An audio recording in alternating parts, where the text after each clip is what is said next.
Raya ni dah tak perlu risau pasal jarak kalau bawa EV Proton. eMAS 7 melepasi rated range tau. Dalam drive yang bermula dari Shah Alam ke Melaka dan Port Dickson, eMAS 7 dapat complete pergi dan balik dalam single charge saja. Trip 352km yang sepatutnya menghabiskan bateri eMAS 7 memecah rekod WLTP official bagi eMAS 7 ini, iaitu 345km.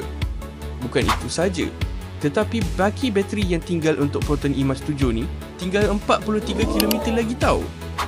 Driving style pula follow mixed traffic conditions seperti di highway dan bandar untuk mimik pemanduan tipikal. Perjalanan ni, Pronet livestream pula untuk tunjukkan driving experience unfiltered bagi mereka yang masih risau tentang range sebenar dan capabilities EV Proton.